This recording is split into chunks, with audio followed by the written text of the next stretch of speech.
Hi everyone, Richard Whitehead here. Match analysis, 3-0 away defeat to Brentford. Really poor game, didn't turn up.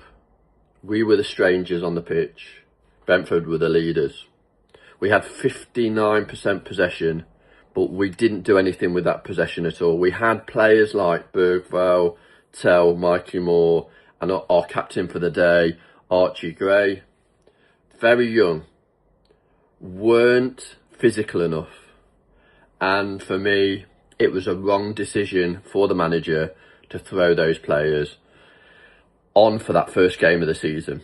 We needed to have players that were physical, that would show up for the fight, and those younger players unfortunately didn't have that.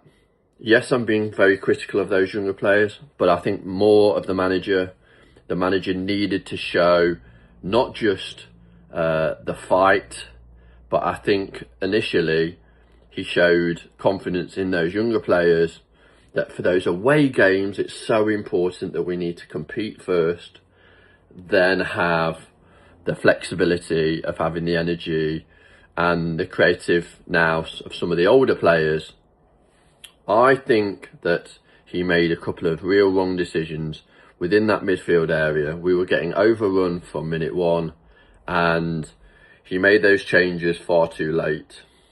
Yes, I think it's really important to reward those players that have played well in the off-season, in the pre-season friendlies, but not in such a crucial game against a team like Brentford that play so well on the front foot at home. We didn't show any of that fight, any creativity, hardly made a chance, and I can't remember the keeper making any real saves until Mikey Moore had those three opportunities in the second half.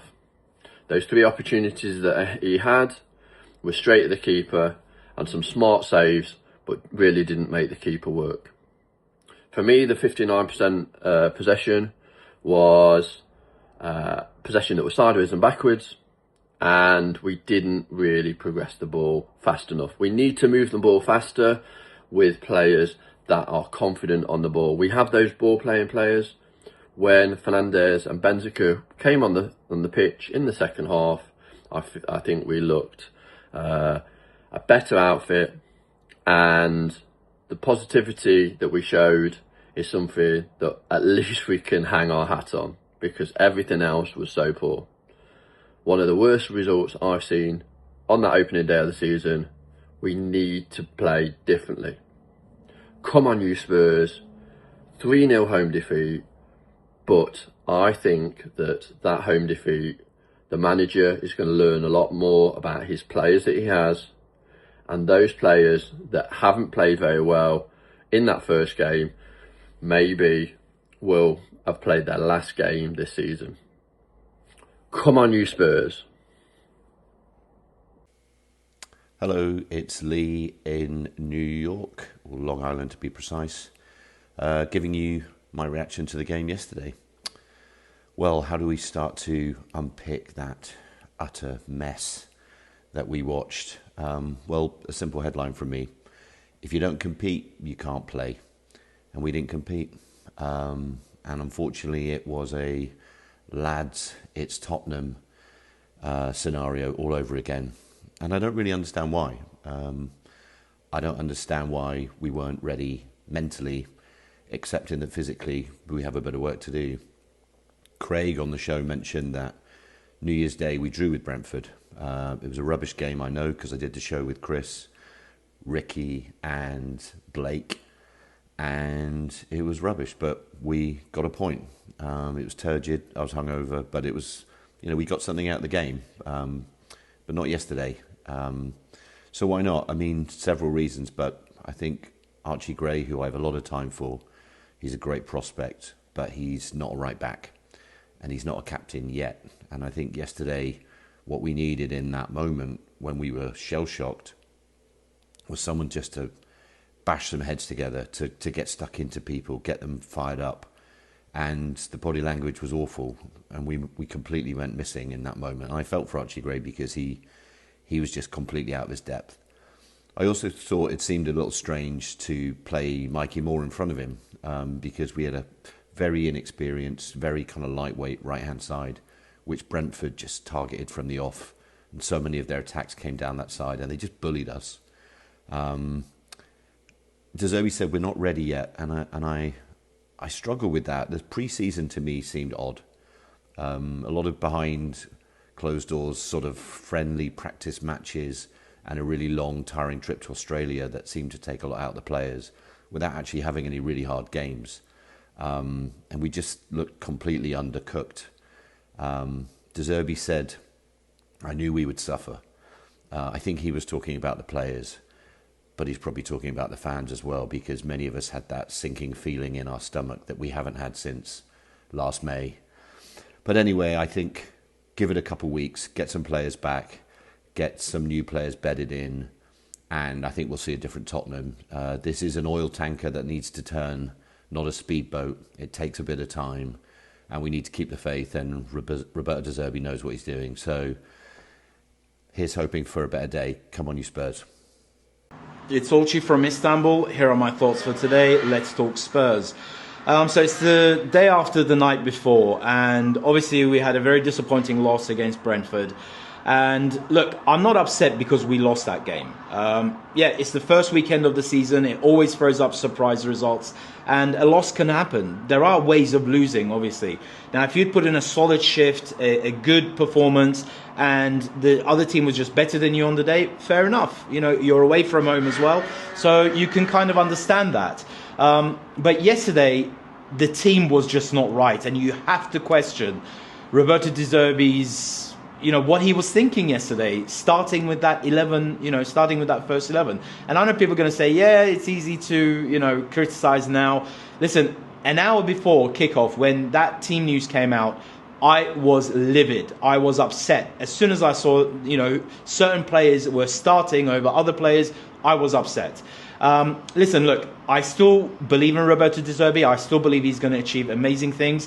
But yesterday's choices just baffled me. And I know people are going to say, well, there are people coming back from injury, certain players haven't had enough time, blah, blah, blah, all that kind of stuff. All of last week, the club released several photos and videos of training all throughout the week, Monday to Friday. And players like Maddison, Solanke, Fernandez, Udogie, Tonali, most of that team were prominently featured in those training videos and photos. They were all ready to start. Yes, some of them may not have been ready to play a full 90-minute game, but it's better to start with your strongest 11. We know the kind of team that Brentford are. We know the kind of football they play. So you had to put out your strongest, most physical team that was possible. So that's what really surprised me. That's what really makes me question the choice of players yesterday. And especially, Gray is not a right back. And you have known for over a month, both Porro and Spence were going to be coming back late from the World Cup. And you weren't going to have both of them available, even if Spence didn't move away. So why not train like either Danso or even Robertson to play right back, and Udogie could have played left back yesterday? Why not start Fernandez? Why not start? I mean, Solanke has to start ahead of Richarlison. Richarlison just provides nothing. He spends more time on the floor. So a lot of those, starting choices has to be questioned, and that's what annoyed me the most. We could have put out a much more stronger, much more cohesive team than we did yesterday. And again, we may have still lost, but at least we would have seen a performance, and we just didn't. Well, onwards and upwards. Leader Dorset Spur, and it's the morning after the defeat before, and I guess I have calmed down a little bit from yesterday. I was really, really disappointed yesterday that we didn't come out of the blocks, really firing on all cylinders. But I guess that's what you get when you're having wholesale changes. And what you also have to take into account is that probably isn't our best team, probably isn't our first team. There's a lot of kind of understudies going in there. Although you would hope that they would be able to step up to the mark, but it just didn't feel like it yesterday. Have to give huge credit to Brentford. I thought Brentford were excellent yesterday. Their passing was slick. They battled for every ball. They won everything in midfield. And it just wasn't our day at all. Have I given up? No, of course not. You know, this is our club. We love them. We're going to support whatever. But you do need to see improvement very, very quickly. We cannot afford to really get off to such a really bad start this season. So we have to start that with Charlton. We have to get through that, and then obviously big game against Newcastle. They will absolutely want to smash us because their fans have been bitter and twisted because we've spent money. But I'm hoping that, you know, now we can get Fernandes back in the squad for a full game. Pedro Porro can come in. I did feel that Udogie made a bit of a difference when he came on, which is interesting, because I do like Robertson. I thought he was, he brings a bit of calmness and a bit of experience to the team. But again, I am worried. Archie Gray covering right back, for me, is just not working. I've been consistent with that. I do think we need cover there, so I was disappointed with Spence going, but understand the reasons why it had to happen. So Bergvall had a bit of a difficult game, as well as Moore. He could have done better. A couple of really good opportunities. If he'd have put his laces through them, you think to yourself, this could be a whole different ball game, but it wasn't to be. So anyway, listen, I'm out today at the Blue Pool in near Wareham with the family, having a nice walk out. So try and blow off the cobwebs, forget about all football until Wednesday when we're sucked back into it again. Anyway, thanks for watching. Up the Spurs.